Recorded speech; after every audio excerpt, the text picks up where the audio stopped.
This podcast is proud to be part of the TalkSport Fan Network. TalkSport. Powered by fans. Ryan Reynolds here from Mint Mobile. I don't know if you knew this, but anyone can get the same premium wireless for $15 a month plan that I've been enjoying. It's not just for celebrities. So do like I did and have one of your assistants switch you to Mint Mobile today. I'm told it's super easy to do at mintmobile.com/switch. Upfront payment of $45 for 3-month plan, equivalent to $15 per month required. New subscribers only. Renew for 12 months to lock in savings. Taxes and fees extra. Additional restrictions apply. See full terms at mintmobile.com.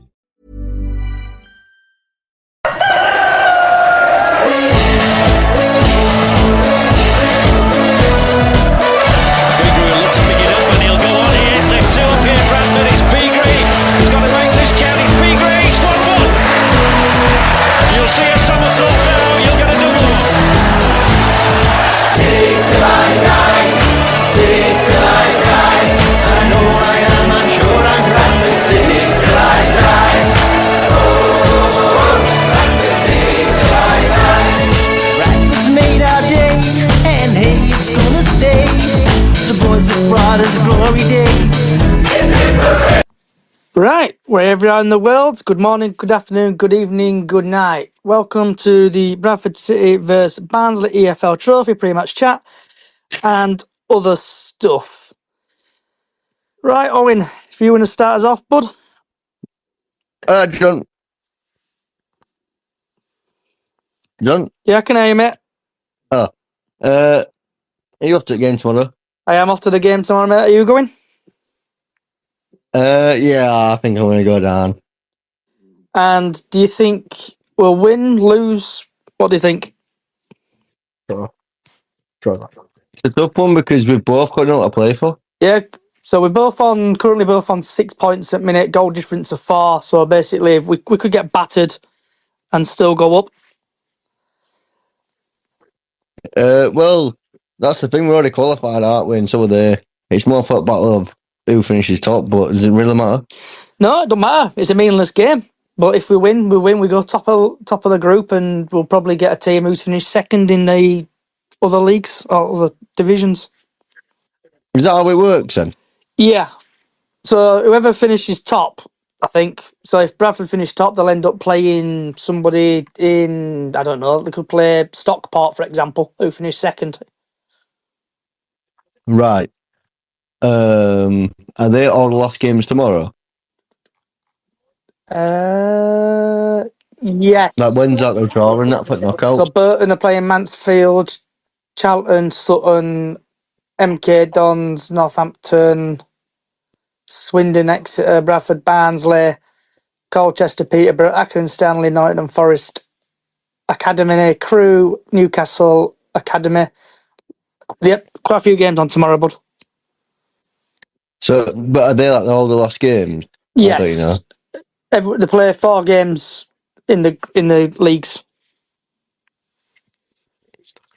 It's 3 games. The actual draw. So is it someone's like Diane, love? It's 3 games that we play each. Yeah, so everyone should play 4 games, shouldn't they? No, 3, because there's only 4 teams in the cup in the league. I can't. Don't need to borrow your abacus again. I know. Yeah, of course you can borrow me abacus. Yeah, I need to borrow your abacus. I can't read all right. So yeah, I need that. Yeah, you're right. My fault. Yeah, everyone plays 3 games. It's been one of them days today. Has it? Yeah. Well, I do work, Johnny. No, I've been practicing my HGV today.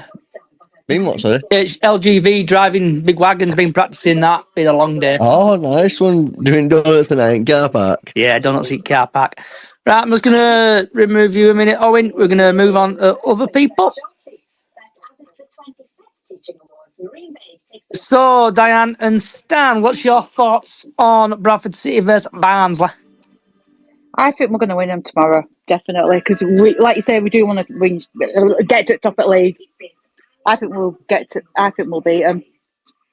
And do you think it depends who plays. Do you think your number 1 player will play tomorrow, or do you reckon he'll be benched? I think he'll be benched. I think he'll be Colin again.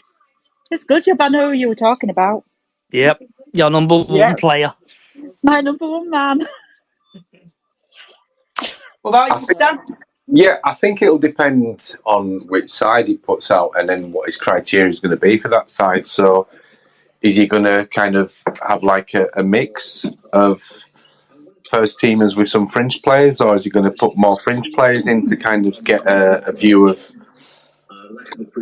basically get a look in games? Because, as being said, training's one thing, but I think he's learned more in playing 2 games than he has in any training session. So, I think he's learned more in playing 2 games than he has. So it's kind of, I would say, I don't know, based on sort of what team he puts out and the reason for that team. And have you?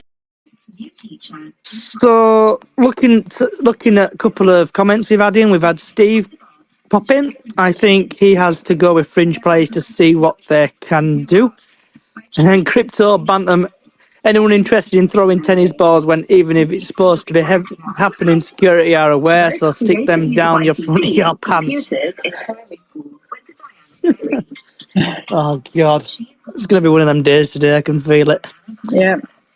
So, moving on to, because I know the game's meaningless tomorrow, we've obviously qualified. Diane, can you turn your telly down a bit for us, please, love? Sorry! I always turn it on. Right, that's better, it's on mute. Right, you been watching Home and Away again or something, or Neighbours? No, one show. Oh, rubbish show. Right, so we're going to move on to basically any other stuff at Bradford City. So, anyone else want to speak apart from Owen about anything what's happening at Bradford City currently? You got any thoughts, Stan, on any other thing what's happening at Bradford City? I think it was pretty much said last night on the space, wasn't it? For those that were on that or want to listen to that, I think, I'm kind of, I mean, everyone's got a right to protest, but I'm not so sure about throwing balls onto the pitch, but I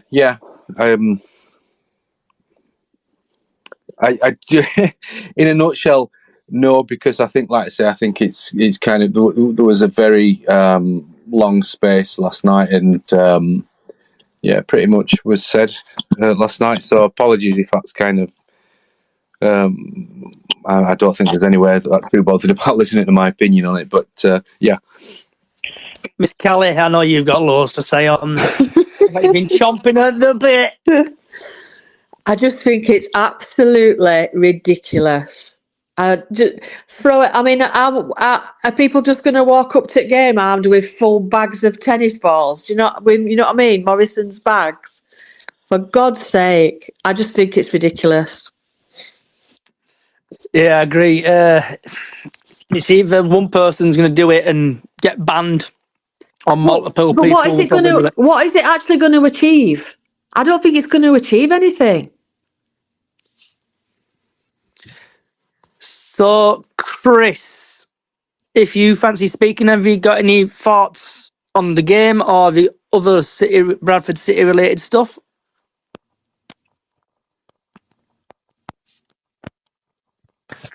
Are you there, Chris?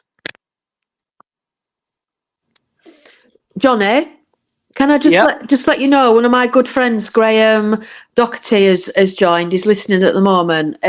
He's actually a Barnsley fan, one of my good friends. So it'd be nice to get his take on, the game about being a Barnsley fan, just to see what. Shut up, Diane, you twat. And I know Barnsley have sort of been through a rough time lately too. Oh, one of them days today. We've got a couple of people who fancy being idiots. Steve, have you got any thoughts on anything what's happening at Bradford City currently? I'm going to do football stuff tonight, Johnny, rather than Bradford Independent fans, because I've been speaking about that tons, and I'd like a night off of it.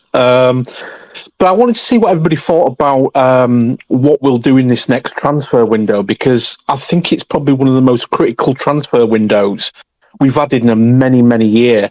And I think definitely we need another striker. I think that's kind of written. But I wonder what everybody else thought about kind of what our needs are right now. I think Gilead's stepped up, Smallwood's stepped up. But I wonder if he's going to kind of go down this winger route, and whether we look to acquire new wingers. I don't know. I just thought I'd see what everybody else thought, because I do think that this could be his last chance saloon for Stephen Gent, because I think he's had 2 bad transfer windows in a row, and I think his first transfer window was solid, but I think I read the other day, somebody commented and said, he ran out of stuff at Middlesbrough, so then he literally was in the shit after that. But I just wonder what everybody else thought. So I went on Radio Leeds earlier, and I said this, I know it's been brought up in spaces in the past, about like Harry Lewis. He could have a really bad game, and he has got no competition to replace him. Same with Andy Cook. I know we've got injuries, but then Andy Cook could have a rubbish game and he still will get picked for the next game. I think that's a really fair point, because I think that when you start to look at the positions that don't really have any competition to them, we've seen dip in performances.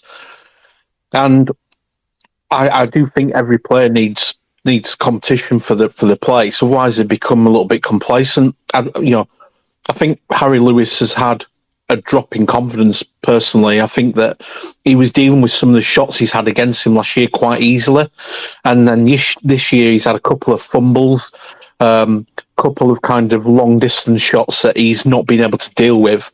Can't remember the game where it was like 30-yard crack at goal free kick, and he was looking through it and he just couldn't stop it. Didn't deal with it well. So I think that that's probably right about another keeper as well, as somebody that can kind of keep him on his toes and stuff. Yeah. So looking at the League Two table currently, I know we've just moving on to it for a minute. How many goals have we conceded? Goal difference. So goal difference, we're -7. Jesus Christ. Yeah, goal difference are -7, and we've lost 8 games. Did I read somewhere, Johnny, that we're about 10 points behind where we were at this point last season or something as well? Yeah, I saw that as well somewhere. I can't remember where I saw it. So it just goes to show you that the start we've had has not been ideal, and we've dropped points against lower end teams as well. I think somebody said that we're the gift that keeps on giving, I read as well elsewhere. We just don't seem to be able to cope very well against kind of teams who are struggling themselves at this point. But I say that, I think that's been like that for a little while. Yeah, we need something, don't we? And it's like, I don't know where it's coming from with the club. I don't know if it's Ryan Sparks, Roop, the players, the motivation. It's something at the club, in it, and it's not have a good atmosphere at the club at the minute. Johnny, if I can jump in and kind of go back to Steve's point, because I think that's he's kind of, I think, great that we're actually talking about the football in terms of what we think either needs to happen or what will happen. I think you're right about the transfer window. It all really does depend on what ideas he's got himself, Alexander. Whether he has particular players in mind, and he'll take a view as to which players that we have currently that fit into his mould, his way of thinking, or his kind of concept.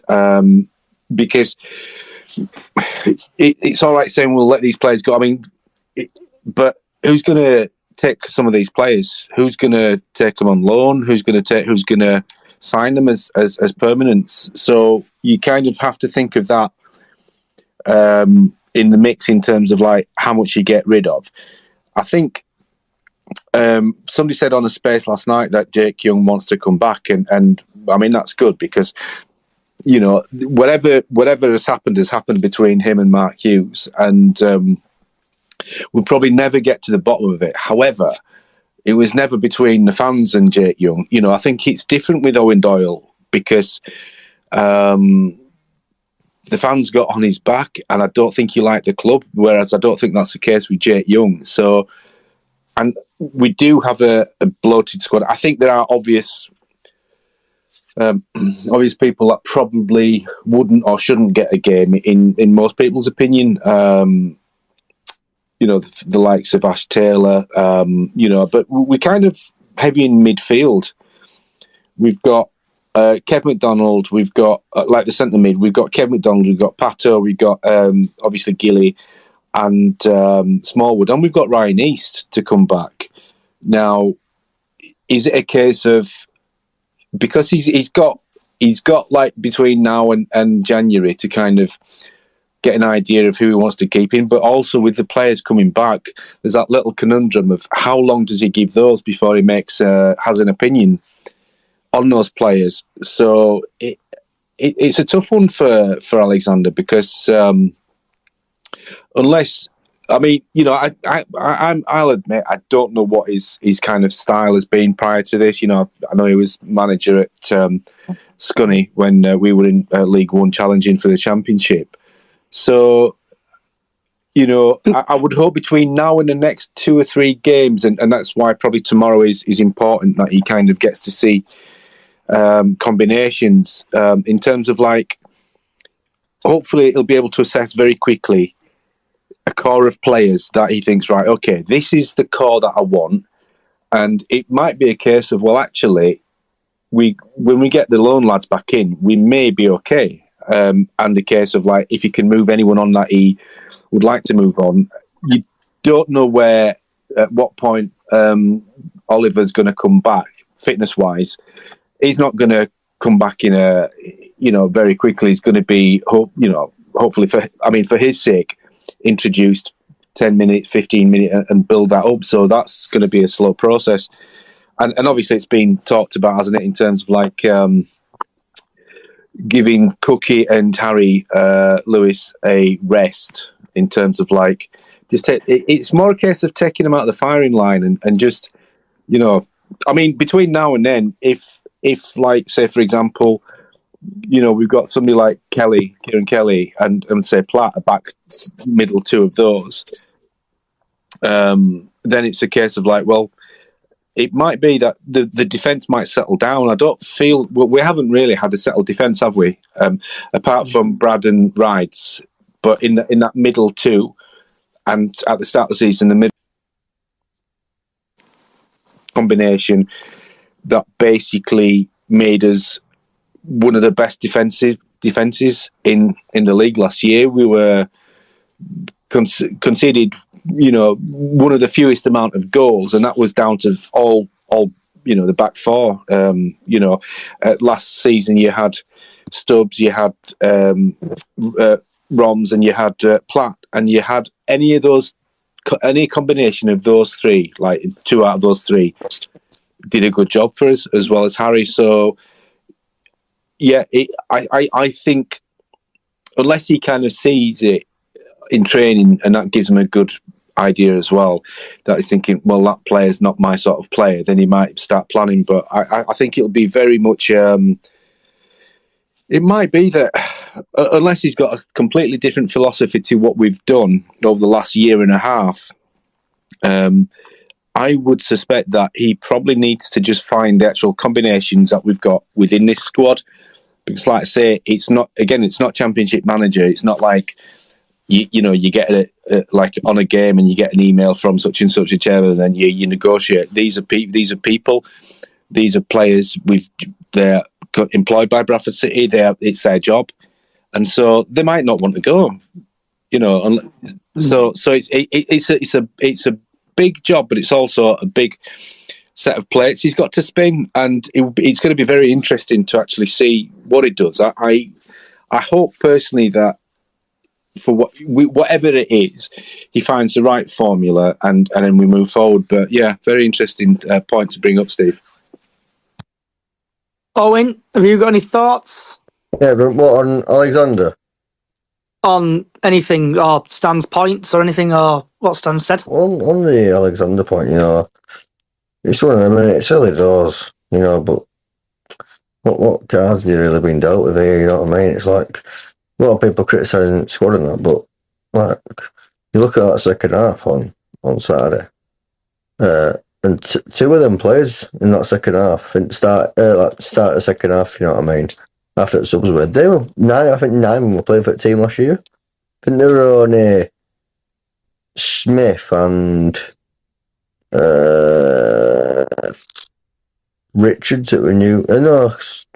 Smith and Richards who were new, I think. So with the team, what do you think has gone wrong?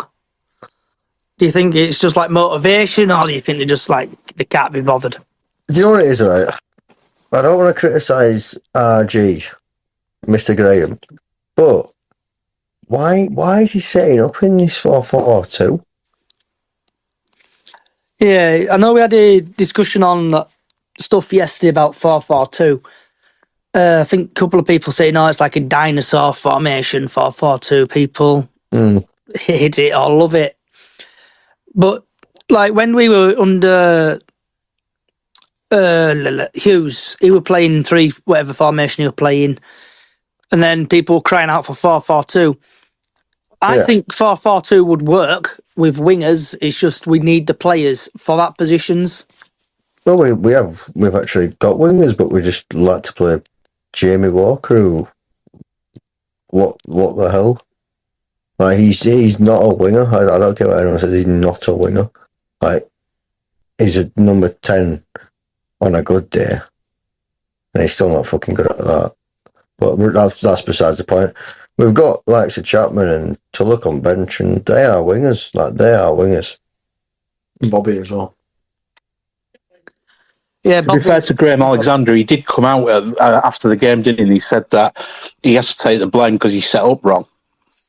Well, to be honest, mate, I don't watch interviews anymore because when I go to games, I'm fucking just sick and tired of excuses, to be honest with you. It's just like, I've paid all this money to get down, and, like MK Dunn's away, I spent all that money to go and to get annihilated. I know this is a different thing, but it's like I don't want to listen to what the players have got to say about gaffers. It's like, fuck me, man.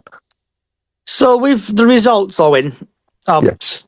Do you think, or what's your thinking? Do you think you're going to buy a season ticket next season? Or do you think you're just going to be like, yeah, screw it, I'll stay at home and watch it? Kind of thing. No, to be honest, we could go down. I'd get a season ticket, but that's just me and my blind faith. I just kind of follow through thick and thin, if I'm honest. Like, I'm still fucking yet to miss a game this season, and I'd probably try still go to every single one, if I'm honest. Yeah, so, it's like with everything like that, the club is... It's like ever since lockdown, I tried to get to most games. I'm even going to Forest Green on a Tuesday night. Stuff improves and stuff. Have you got anything you want to say, Callie, love? Yeah, after the game on Saturday, and at the end, obviously the players started coming towards the fans. And I've been going to Bradford City now for 50 years. And in all my years, I've never stood there and not clapped them. I didn't know. I was stood there thinking, well, I really don't know what to do here. I don't want to clap them, but I don't feel like I'm a proper fan if I do clap them. And it was horrible. Just a horrible situation to be in. And I've never felt like that ever. I mean, I'm not one of these people that leave at half time. I always stay till the end, even if it's a bad game. Apart from once, which was a Blackpool game, which we know about, Johnny. That's the only, in 50 years, that's the only game I've left. But yeah, it's just, I just wish we could just get back. I've watched a game tonight on my TikTok when we played Leicester and we beat Leicester 3-1 in the Premiership. With Dean Staunton scoring, and the team just looked so alive and kicking and fighting, and that's what we're missing. And as a Bradford, I mean, I know we all feel the same. It's just so depressing at the moment, isn't it? Yeah. Have you come down from your celebrity status yet, Callie, being shown live on national telly on Sky Sports? Look, you came a meme, didn't you? Like you're having a fallout with Lenny. Yeah, I did, but yeah, you have to pay to speak to me nowadays. Does You your wish. does your friend Graham want to say anything about Barnsley or anything? Do you want to let us know, Graham, about Graham how Alexander. No, he's a Barnsley supporter. I'll invite you to speak, Graham, if you want Man, to. as you know, Paul Callan. I don't know. You'll have to ask him. Oh, I just So know. I've sent you an invite, Graham. If you just want to tell us, I know moving back, but just see about how Barnsley are getting on these Wait, days. he's a Man City fan. His home team is Barnsley. Ah, Okay. So I've sent you a request, Graham, if you do want to speak. But if you don't, we'll move on. So, just having a look on the BCSC hashtag. The man in the seat, 67. I appreciate the motion and running high, but throwing tennis balls onto the pitch is not a great idea. We all want a new ownership, so do your protest outside the stadium, but once you get through the turnstiles, get behind the boys. They need us. We want our club back. Oh, he's requested. Good lad. You okay there, Graham? Tomorrow. Like, yeah, what it is with me TikTok, because I supported John Stones from when he was a kid, and I wanted to go see him, and my dad said, look, when Barnsley don't play, go up and watch him. And like, that's the story. Like, because I'd like to go watch John Stones, so I've seen him when he was a kid. So I've been watching Barnsley 23 years, and I've done literally nearly 80 grams. Like, but I'm looking forward to tomorrow. Like, but just got to see what we're gonna do, because we didn't play Saturday. Like, with international call-ups, but we're both going through. I'm just wondering if he's going to play a strong side to get momentum going back, or if he's going to play a young lad side, to keep them going, like, and save main ones for Saturday. It's a bit of a tricky situation, but main thing is we're both through, that's thing. So I've just got to see what he puts out tomorrow. But after last couple of games, like in league, it's not been best with manager. Sometimes we've had good games, and some games we've been absolutely awful. Like, I went to Derby, and it was just absolutely awful. After last year, when we got to Wembley, and I cried at Wembley. I just cried so much. And then to this season, it's a bit different, but it's new manager. But some Barnsley fans are sticking with him, some are not, with it being different this year. So it's an hard situation. So currently you're 6th in League One. So if he does play a strong team tomorrow, what players do we need to look out for? Who's like your best player and who's just basically bossing it? Best players is a young lad called Jarlo. He's an 18-year-old lad. He's like centre striker, small lad.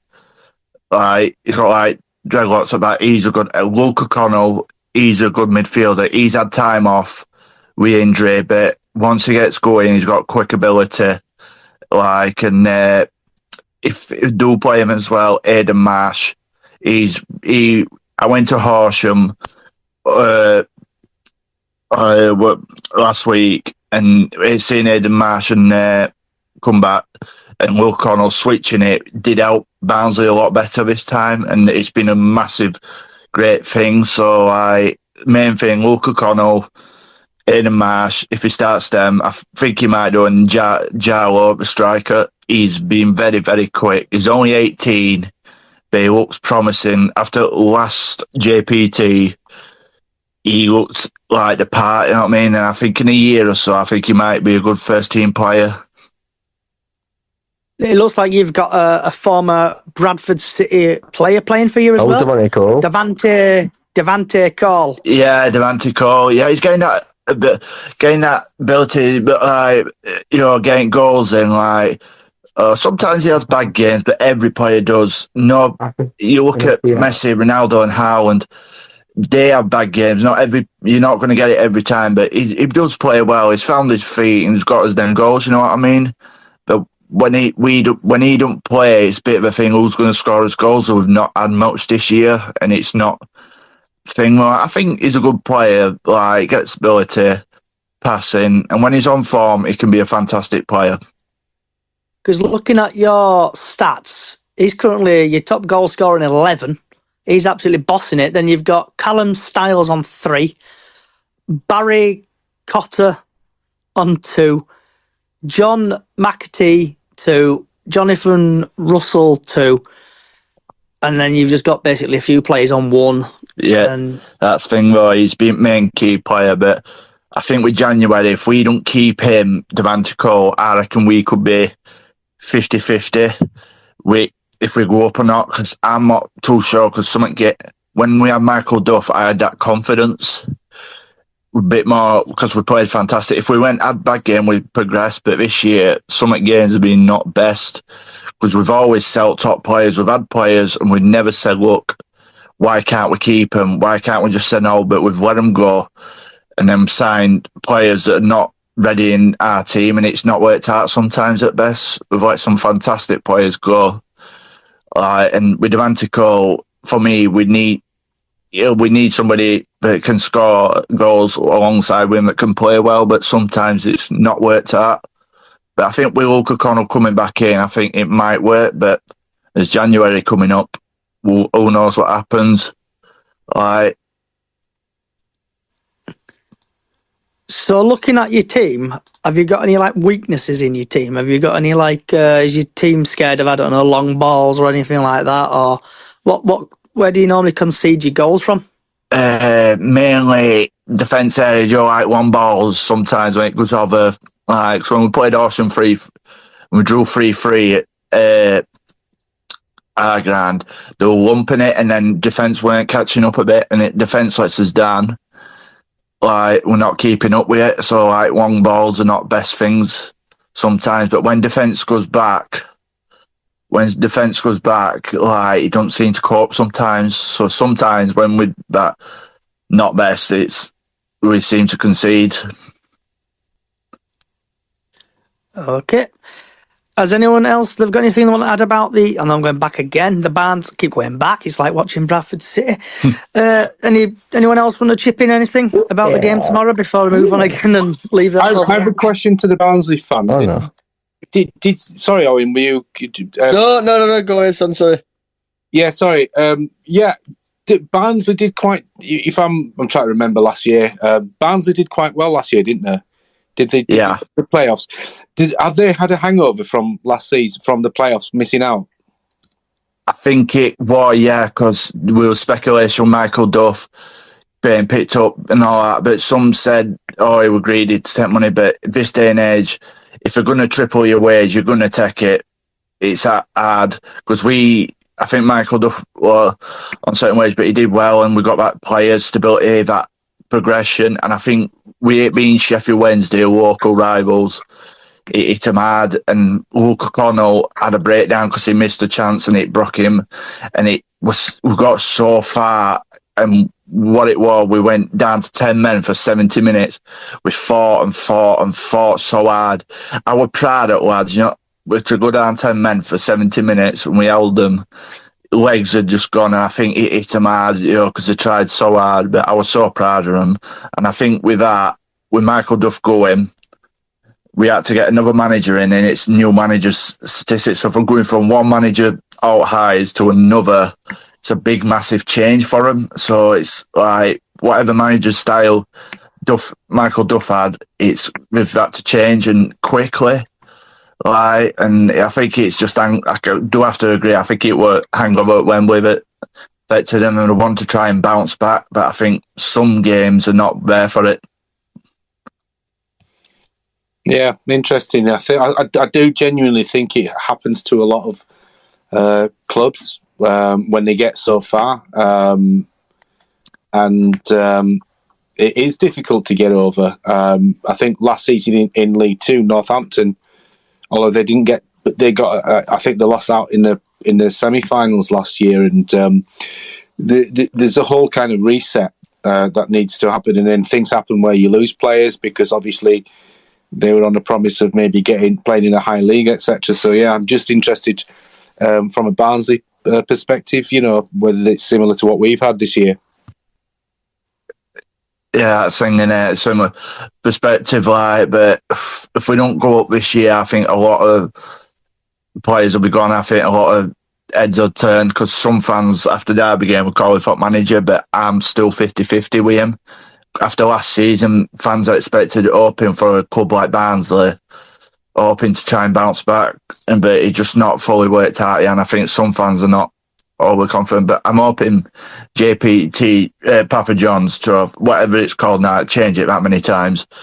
I hope it progresses. But one of the things I like to say, though, I said to Barnsley fans, because it's Papa John's, when it worked first game, they were saying, should get rid of it, concentrate on league. I was thinking, with FA Cup and Carabao Cup, it's usually top Premier League sides that win it, and I think in what competition it is, you go for to win it. That's what I say. You keep going to end.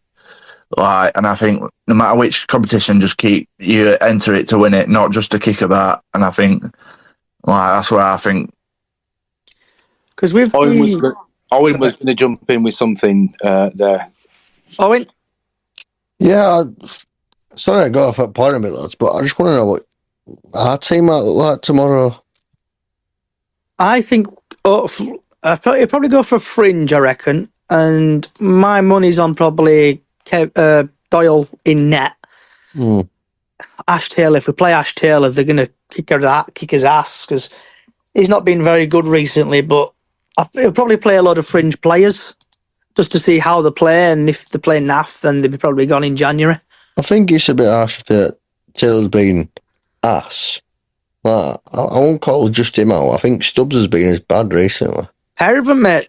Taylor and Stubbs, it's... I think Stubbs has got a bit of a free pack, if I'm honest. I've had people, don't support Bradford, but they watched game on Saturday because it were on Sky, and they've come up to me and they've said, that 15 at back just looks like he's running in custard. And I'm like, I know, he was one of his best players last year, but I don't know what's happened to him. I will agree that he's not been the same this year, but there were probably a few games. Do you know what? If you look back in your mind's eye to Rochdale away, there were moments in that where maybe his form dipped, and I think probably a little bit with Harry as well, where there were little signs, and it could be just you've got to the end of the season and but he's not, and these people have set the standards. They've set their own bar, which is fairly high. So, any kind of constructive criticism to any player is valid if it's constructive criticism, and I think that's fair. That's a fair comment. Is that I don't think he's been anywhere near as good as he was last season, and probably at fault for some of the goals as well. On top of Harry's mistakes, you've had the middle two, the unsettled middle two as well. I'll add with regards to kind of a lot of the goals have come from either being sort of passed in between. The touches.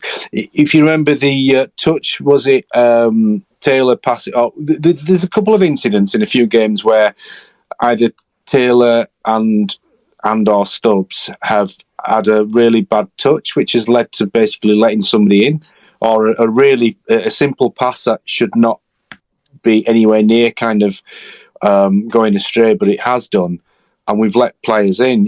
So I agree on the Stubbs thing. I think.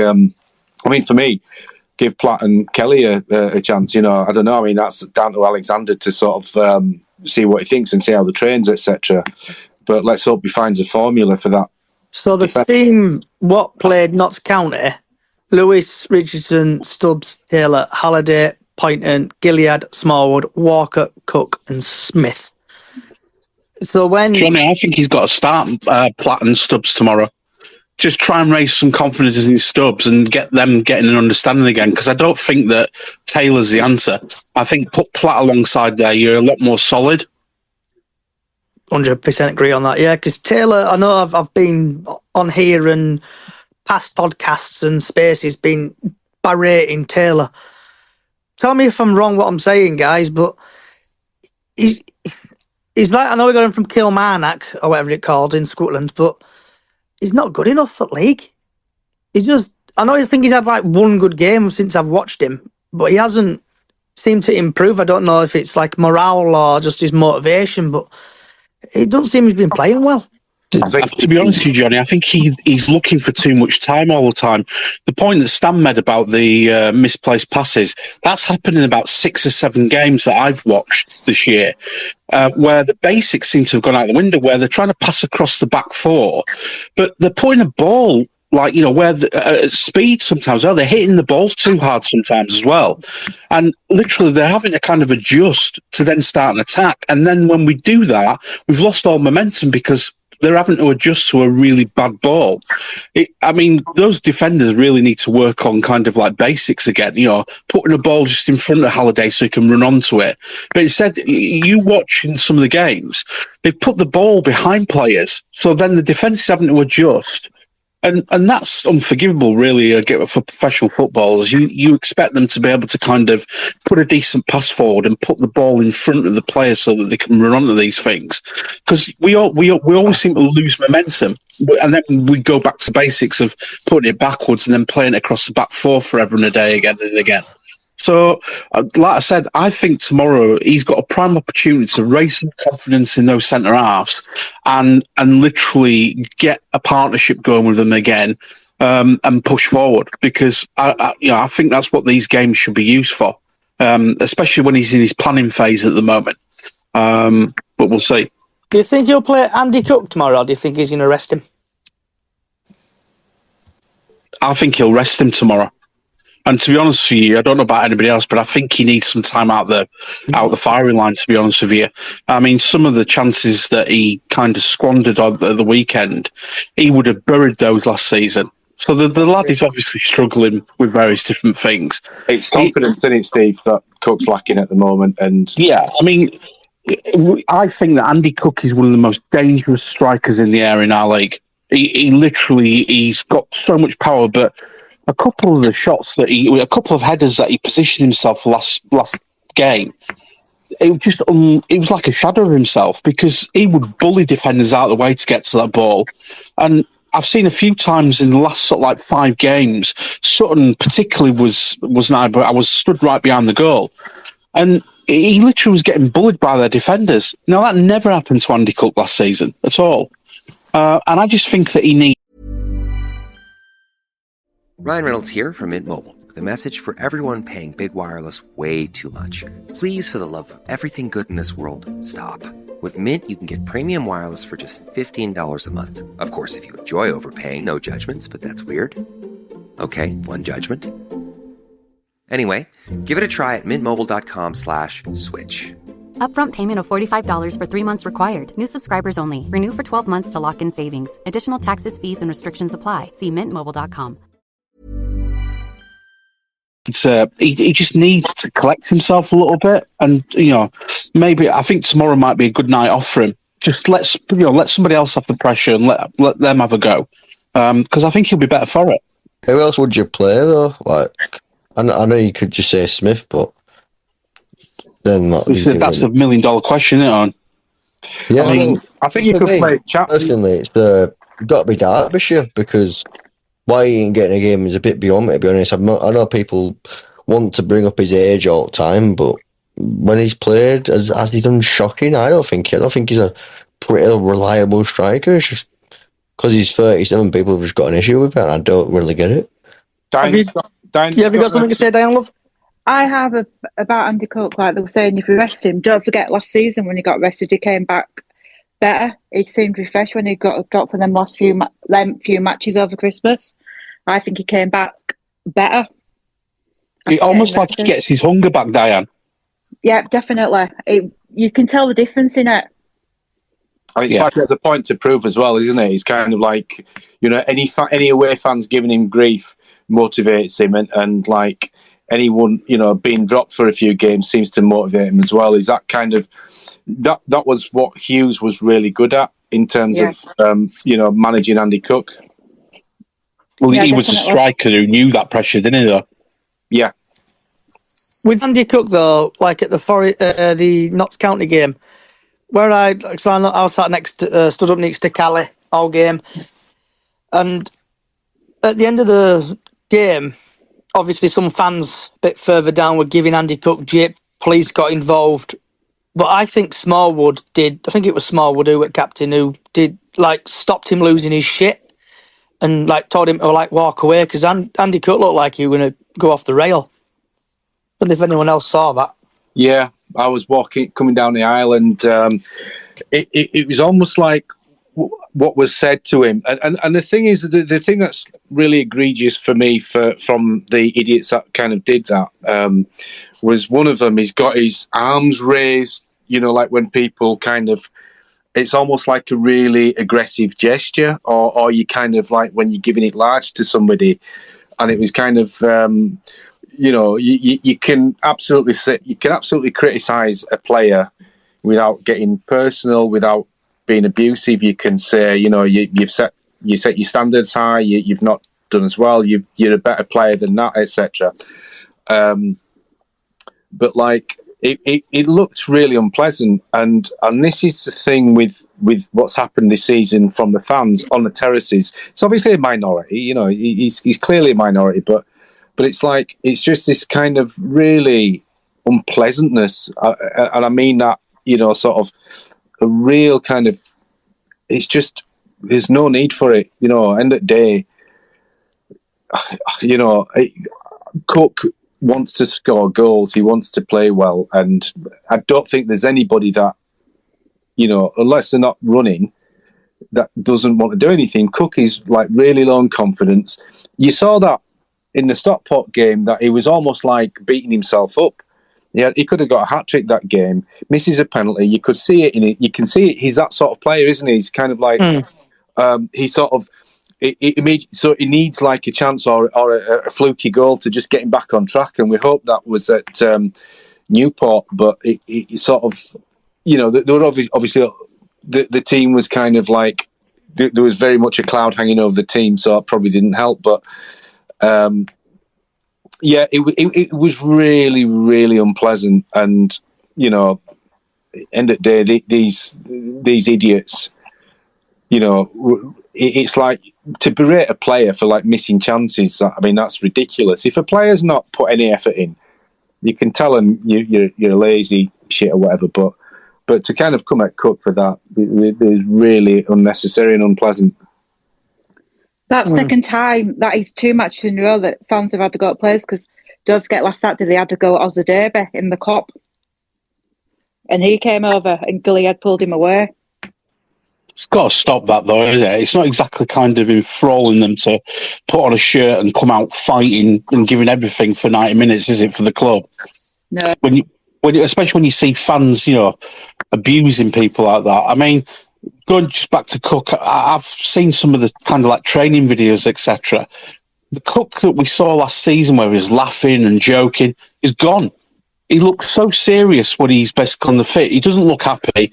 Even when he's arriving at the ground on inside match day, whereas he before he was, laughing and joking and things like that, he just looks a shadow of himself. And what some of the minority of fans need to realise is that when you've got confidence players like that, it's not just about the confidence of scoring goals.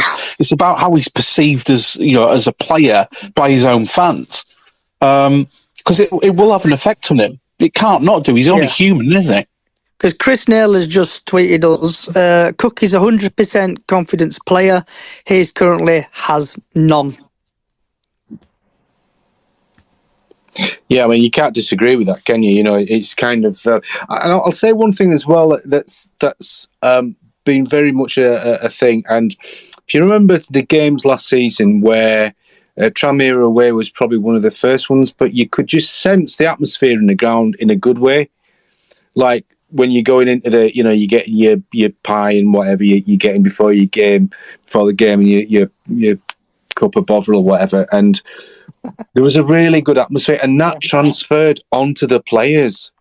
And this is what I can't get in terms of it's a free country. You're allowed to sort of shout and this, that, and the other, and be unhappy. But how many games like Donny away and all the away games we had where basically the fans carried the team over the line in some games, or just basically the players fed off that, and conversely they feed off the negative, not the negativity, but the nastiness in the crowd, and it's like people don't realise that, it's kind of like if somebody's getting behind you, I know there's got to be something that's got to come from within the game, but if you can kind of sense it before. Morecambe away this season and Crawley are the worst two examples for me.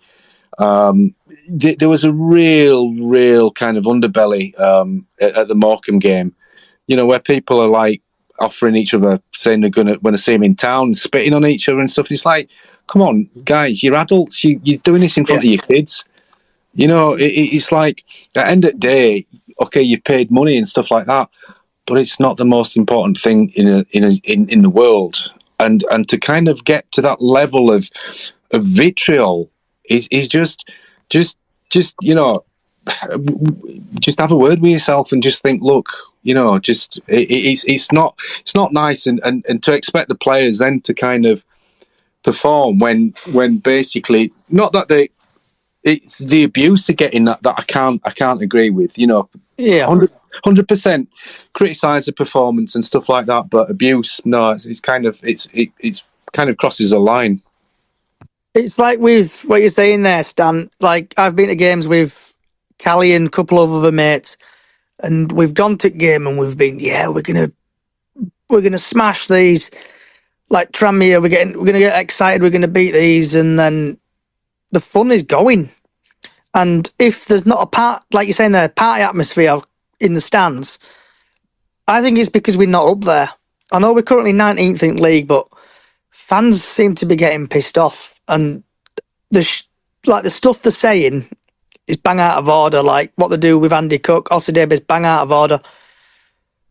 But the club is I think it's in a dark place at the minute, and wins will obviously climb up the table, bring the party atmosphere back. It's like, I remember I was speaking to someone the other day about it. Like, they come out to Midland Road. It gets people clapping, doesn't it? But what game were it where, I'll just have to find it. If there was a game where they came out to a right tune and the right part of the atmosphere. Right away. I think it might have been Sutton or something like that. But Sutton actually came out to a good... Oh, no, Notts County, actually, the other day. Came out to a good song. And it gets, like, the fans motivated. But we come out to Midland Road. It's not a very good song, is it, to come out to? I know it's like Midland Road. Do you know what, Johnny, as well? They don't seem to play the Midland Road song at the right time. I think that's a lot to do with it. Also, it doesn't help with the fact that it sounds like a song for a promo video for the Scottish Tourist Board. I think. Do you know, Johnny? You kind of used a phrase there, which I think really sums it up. And apologies for everyone that's heard me say this over and over again, but I think the club has been in a dark place since the Carlisle result, and I think in a dark place pretty much sums it up. And I get the disappointment. I mean, it was an awful game to watch, because when there's so much riding on a result, sport is the worst experience when it's your team. But we need to, and hopefully, sort of like, I mean, it's really up to, I guess, Alexander to kind of find a formula to lift that sort of cloud a little bit, because in the short term, that's going to be the only way that the sort of mood is going to be lifted. Obviously, the off-field stuff, which I don't personally, anyway, I don't want to talk about tonight, because it's been kind of said and that stuff, and there'll be things that are happening that we don't know about. So, in that context, but in terms of the football, yeah, I think. And I hope to God that Alexander does find the formula to kind of lift this cloud that's hanging over, Valley Parade at the moment. But yeah, it's like coming back. It's like when me and Callie come back from games, when I pick her up and bring her back from games and stuff. Miserable in car. because we've lost. But like, it's opposite when you win games. It's like the winning factor needs to come back to Bradford City. Like in past, like what season did we get to League Cup final but go up? Like 2000 and... It was 12-13, wasn't it? 12-13. Like pie atmosphere there and stuff. We need things like, I know I've just said dark days and stuff, but we need to bring a bit of sunlight back into this team. I think. I mean, I agree, Jenny. I think it's a case of like, it's not so much winning, because we've all been on games, away days or whatever, where they've lost. I guess it's the manner of the defeat which kind of sets the mood on the way back. You know, you think, well, you want to go to an away game that at least they've been in a shout with actually getting something out of the game, and it might be individual decisions, you know, players making the wrong decision or whatever it is. That's fine, but yeah, it's kind of. I really do hope, and I hope that I'm sure people here listening tonight want the same thing, that the cloud is lifted up over the club, and at least on the field, that there is something that basically starts to turn around in terms of like just seeing something where you kind of think, once the players start enjoying the football, that will transmit into results. And hopefully that will also transmit into the terraces, because I think obviously they both feed off each other. But I don't know the answer short of like suddenly winning, you know, the next 10 games kind of thing. But you don't want it to be fragile, that a couple of bad results kind of and things start to turn. But I think it is down to us really as fans to kind of to create the atmosphere we want to create. Yeah. You know, and that's pretty much all I've got to say in that sort of specific context. So I know I'm going back again, but we are live. I've just seen some interesting statement from Markham AFC. Our former manager, Derek Adams, has left to join a different team. He's going back to Ross County, Johnny, I think, is what's rumoured. Yeah, he looks like he's joined a dude. Yeah, not Ross County. He has joined. There's pictures of him on Twitter. Yeah. Glad he's buggered off somewhere else. Right, is anyone else have got anything they want to say? So does anyone who was on the space last night just want to talk about like team matters that hasn't maybe spoken to this evening? You know, please come and have a say. Hopefully we've left some room in the topics, or at least, you know, even if we've mentioned something, give us your views. You know, it's all views are welcome. Yep, if anyone else, like we've got Chris, if you want to join in, or anyone else wants to join in, feel free. We're going to keep it going for another 10 minutes or so. Can I just say something about fans? Go for it, Graham. I've had Barnsley have had the same problem with fans getting players abuse. And when we got relegated from Championship a couple of years ago, we had a player called Corley Woodrow, and he got a lot of abuse, but yeah, he was still getting goals. And one day he lost it, confronted fans, and then he just couldn't take it. And I asked his missus if he were all right, and his missus said he's okay, but it's mental health. Sometimes it affects him. Some of these fans what get him abused don't realise it affects them in the long run. And like when there's shouting, abuse and off and getting them go, and then like swearing in crowd, like one of you mentioned, like saying, "Oh, I'll see you when." Like right back and all that. They don't realise fans get scared and think, I don't want to go anymore. Like, and players will think, this I can't take it, and and it's just not on anymore, and it affects them badly, like players. And when Corley Woodrow got abused, it just affected him, and he struggled after a while. But some fans don't realise that, which I think there should be tougher punishments for it. I 100% agree with you, Graham. And I think when I was a few seasons ago, I was sat at the table in the McCall suite, and Nicky Law's girlfriend was there, and she was talking to me about, she felt isolated because obviously, human dynamics, etc., that some of the other, wives and girlfriends, etc., were maybe closer to each other because maybe they live more locally. But she was telling me about, she found it lonely because obviously played up in Scotland. She was a young Scottish girl.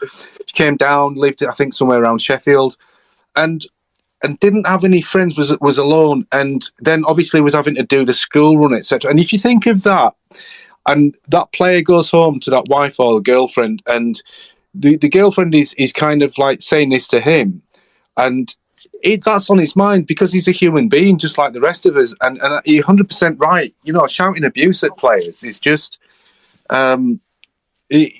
just remember, sort of like they're just kicking a ball about, and they're exactly the same as you and me. They're just better at football than we are, and yeah, and people, I don't think people realise the effect they're having. I mean, I would like to think that on this space that nobody's done that or doing that, but passions do run high. But it's like, yeah, just remember that's some young kid, that's some bloke who's got, his missus is upset, or his missus is not, his missus is feeling a bit down or whatever, and he's going to work and he's like, yeah, he's having a great time, but on the back of his mind, he's thinking, better get home, because I don't want to leave the missus on her own or whatever. That's just an example, but they are human beings, and sort of, I think anyone that's critical of like, whether they play well, whether they're good enough, that's fine. You can do that, but do that in a responsible manner. And I think nobody can have any complaints with that. Have you got any thoughts, Chris? We'll go Chris, then Jamie. Yeah, no, thank you. Just on that with the players, I think over the years we've just attracted the wrong kind of player that just can't deal with the pressure of 15 to 20,000 fans to play in front of. I just look at the current squad now, and it's just so bad. Even over, back to Parkinson years, or there's just not an ounce of grit or fight or camaraderie, or it's so frustrating. I mean, I live up in Scotland, so I'm unfortunately a regular follower watcher, which that's another story of disaster. But yeah, it's just I just don't see any light at the minute. Good thing is, I think Alexander coming in, he speaks so well. I think he's the best of the bunch we could have attracted, to be honest. He comes across in the media absolutely spot on. So hopefully he can unify at least some of the fans and sort of move forward and bring in his own stamp. I would say to that, Chris, with regards to players not being able to handle that sort of thing, what you have to remember is these are players playing in League Two, and as a League Two club, we're a bit of an anomaly, aren't we? Because 100%. So players higher up the leagues are probably used to playing in front of bigger crowds. So it's kind of, yeah, it's sort a total double-edged sword. Like, yes. It attracts, you think people are on the way up. Devante Cole, look at that, perfect example. We're all singing his praises, thinking, wow, this is great. Andy Cole's lad, going to be amazing. Absolutely did nothing for us, did he? Did he get the opportunities? Probably not. I think he did. I think his attitude stank. Yeah. That's it. It's just, now, 2 years down the line, he's not banging him in for fun, but he's doing all right. It's a double-edged sword. This following that we've got. Man, I've been at Bradford for 30 years and seen all sorts of different things come and go, but I think at the moment now it's as dark as the Peter Taylor days in terms of the way the fans are. It's I'm not against this protest. I'm not like pro let's throw balls at everybody, obviously it takes some throw from central Scotland from here to get to Midland Road, but yeah, it's a few wins, things will change. You know, obviously Kevin McDonald, I think he did a bit of a sterling job, to be honest. That bounce back that came from him taking over was good and quite positive. Obviously, a couple of dodgy results in there, but the team's full of dodgy results. Just the way things are, the mentalities. There's obviously 2 or 3 things that ain't right down there, which it's sad to see from a distance. Okay, Jamie, have you got any thoughts on it, bud? Or have you got anything Bradford City related you want to say about? Yeah, I think for me, what I've noticed, and it's been the last couple of seasons, our fans. I don't like to diss the fans because we spend a lot of money. We follow them all over the country, but the relationship between the fans and the players just seems to be quite toxic of an atmosphere. Like, even if you look back to the last few years when we've had players that have left the club, and the players that have left the club have kind of not had the relationship with the fans when they've left, and a lot of players have come out and said bad things about the club after they've left. But if you look back to the year when we got to the League Cup final, when we beat Chelsea, things like that, those players have actually kept in touch with the club. They felt loved by the Bradford fans. But at the moment, and it's possibly because we've had big turnarounds of players, but I don't think the players feel that love anymore. And the fans can be the extra man. At times when we've really struggled in the past, the fans have pulled the players across the pitch, and we've actually been that extra man there. And in terms of what people say about playing in front of 17,000 fans, some players are not up to it. I do agree with that. But at the same time, why do opposition teams seem to up their game when they're playing against 17,000 fans? Why are we getting on the back of our players? It should be a fortress. Let's get on the back of the opposition players. Let's encourage our lads.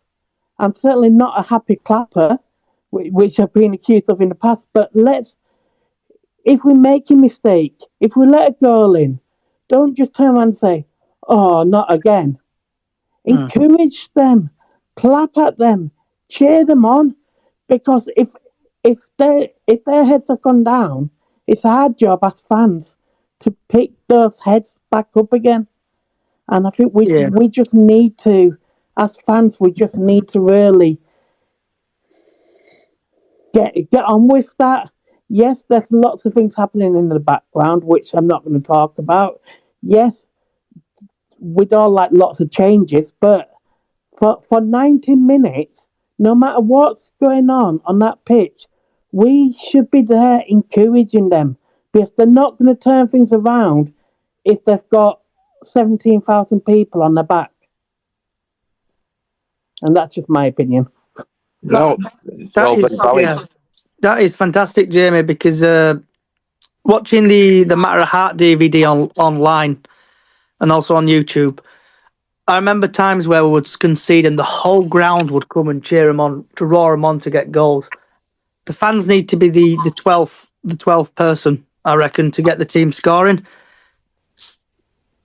Yeah, definitely. I definitely agree with that, and that's what being a football fan is. Jamie, you don't just support them on the good days, you support them on the good days and the bad days. I agree with pretty much what you said there. What I would say is that I don't think it's the size of the crowd. I think it's the nature of the crowd, because we had 22,000 against Orient at home last season. We had some really high big crowds at the end of last season, and because the fans were, as you said, encouraging, it made that size of the crowd didn't matter. It was basically the mood of the crowd.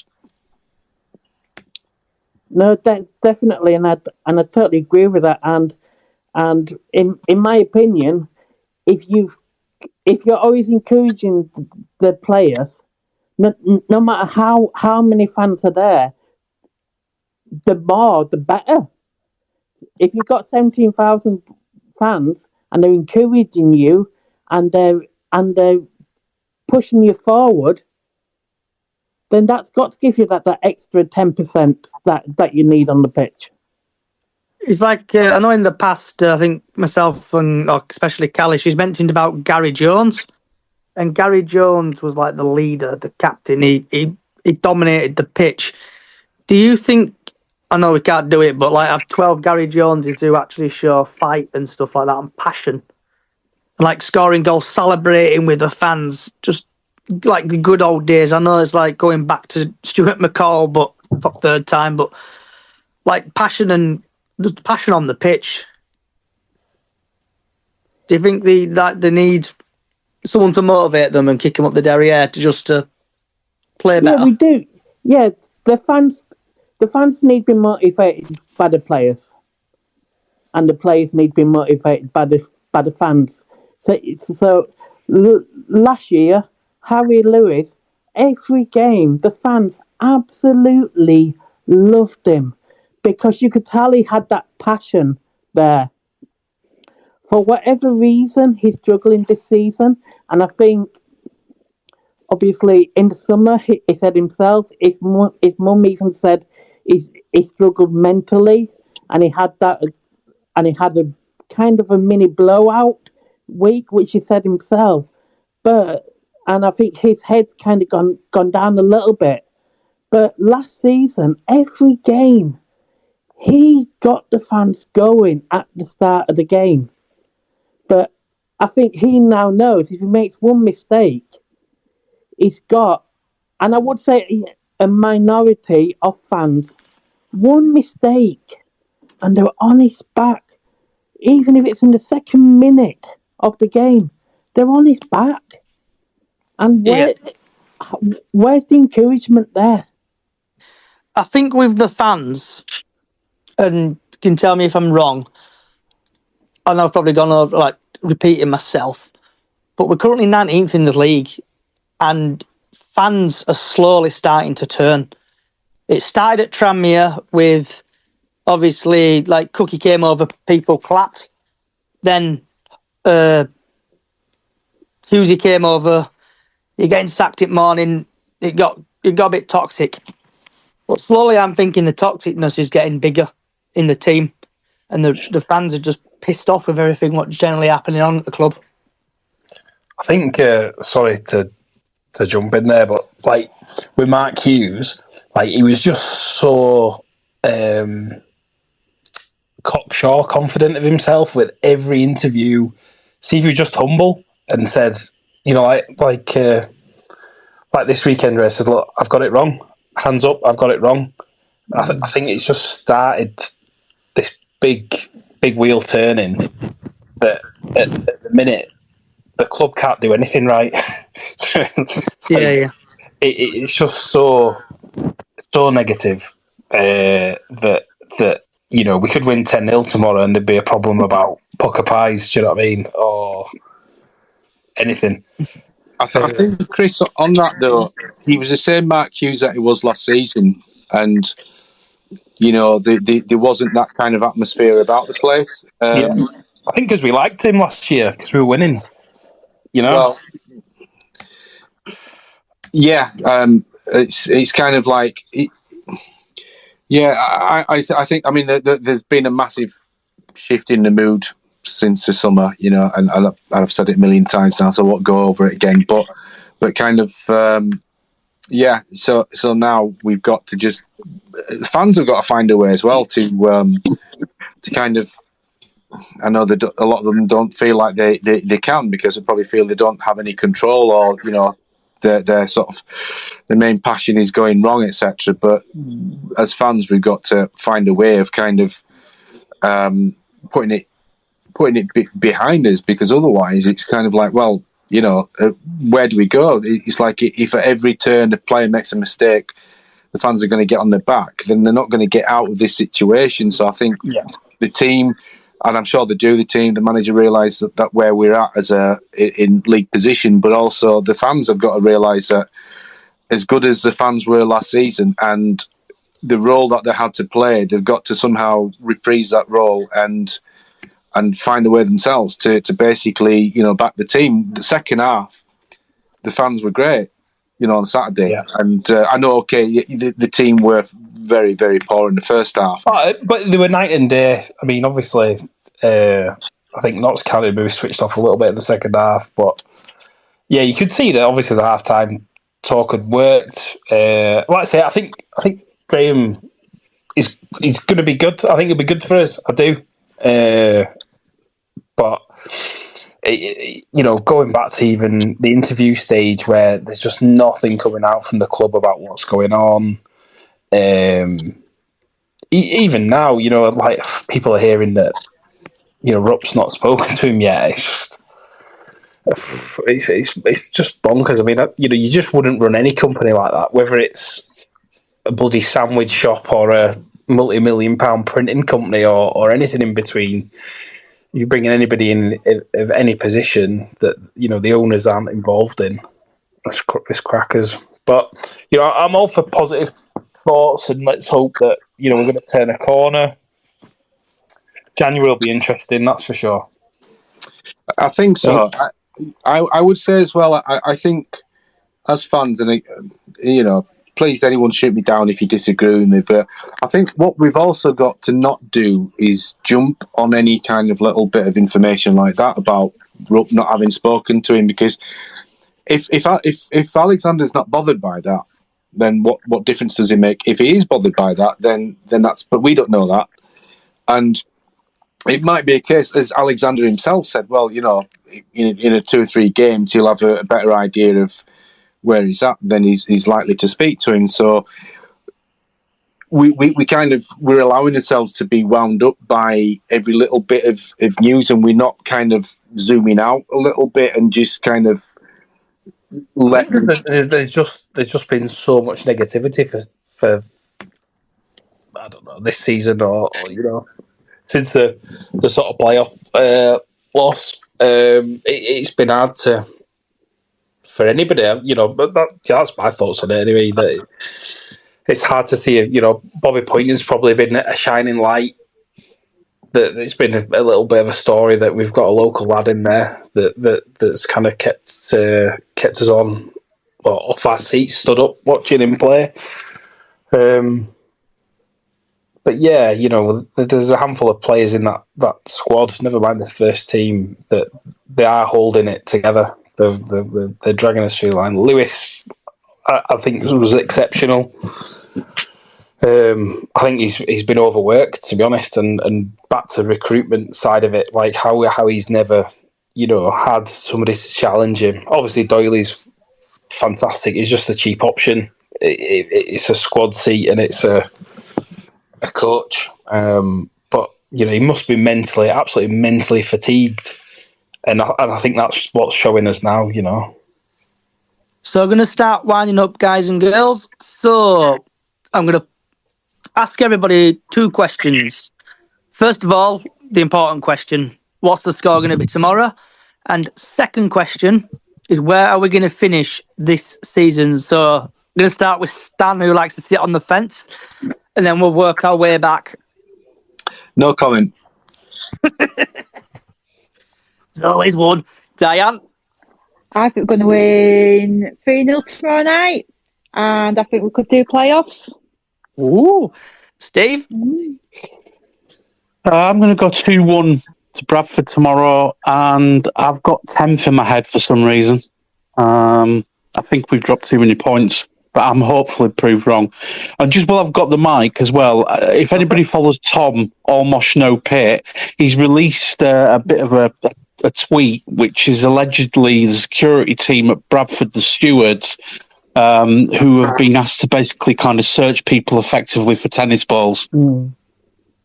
What's the name? Yep, Sorry. seen that. It's Tom it's at All Mosh No Pit. Is it under the BFC hashtag or is it? Yeah, I've seen him. Tom, here we go. If I urge you, when did he send it, bud? Here we go. Found it. Retweet that. Subject: increase security measures regarding tennis balls due to protest. Dear security team, I hope this message finds you well. We are writing to inform you about specific concern that has arisen regarding a potential protest within the vicinity of Bradford City premises. In the light of this, we would like to request immediate enhanced security protocol, can't even pronounce that word, in area of searching for tennis balls during routine security checks. Ill intelligence, what's this, MI5, that protesters may attempt to use the tennis balls to convey messages or cause disturbing during the event. To address the potential threat, we ask the security team to, especially through inspection personal belongings for tennis balls. Additionally, please ensure that all staff are briefed on the matter to maintain undefeated and effective response. We understand that the importance of balanced security measures with the comfort and safety of our visitors. Your diligence, I can't even pronounce that word, to maintain and security. Yep, so I've just retweeted that out. So Graham, the Barnsley fan, I'm going to give you a bit of a tricky question for you. So what's the score tomorrow and where do you think you guys will finish?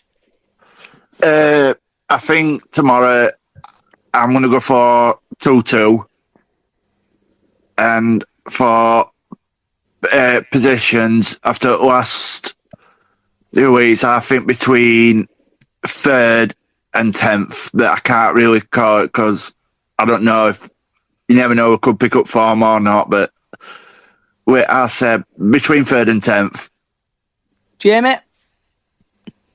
Yep, I think tomorrow, Barnsley, from what I've heard, are probably going to be playing some of their young lads. So I reckon tomorrow, 2-1 City tomorrow.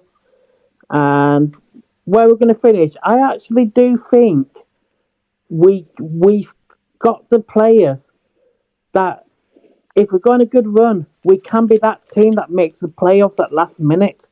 So I'm actually going to go for playoffs. Okay.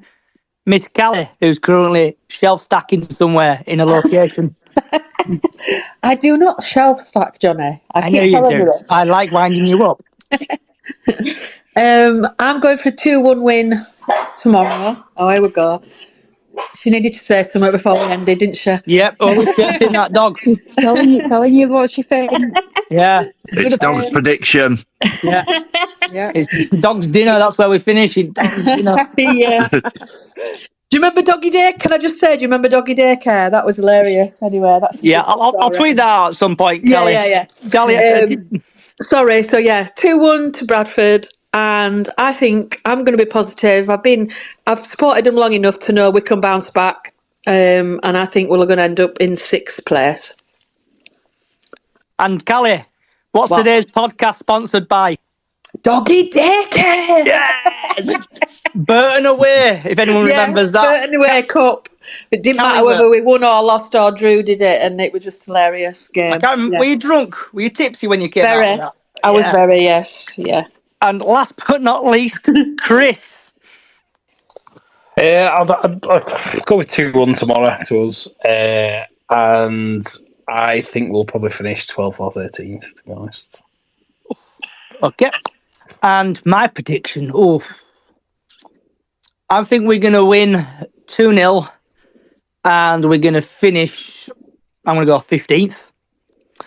And there you go. And on that note, push that button. Could say thank you for everybody for joining today, and thanks for Radio Leeds for letting me come on.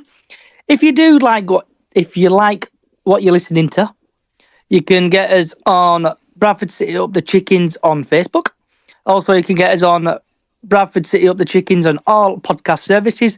We're going global now. We're getting big in Great Britain, India, Switzerland, Portugal, Brazil. And also YouTube, Brace Odds 1. Wherever you are in the world, good morning, good afternoon, good evening, good night.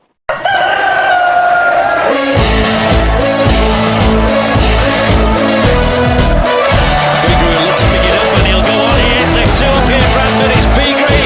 He's got to make this count. It's Beagrey. It's 1-1. You'll see a somersault now. You'll get a double. City till I die. City till I die. Being a winner on Valentine's is easy. It's flowers. Don't forget the flowers. Order early at 1-800-Flowers.com and you'll be entered for a chance to win $10,000 cash, a bouquet that's guaranteed to wow, and the chance at winning $10,000 cash. Just go to 1-800-Flowers.com/ACAST. That's 1-800-Flowers.com/ACAST. No purchase necessary. Ends at 11:59 ET on 2/4/24. Open to legal residents of the 50 US and DC. 18 years of age or older. Sponsor is 1-800-Flowers Inc. For free entry method, official rules, visit www.1800flowers.com/sweeps. This podcast is proud to be part of the TalkSport Fan Network. TalkSport. Powered by fans.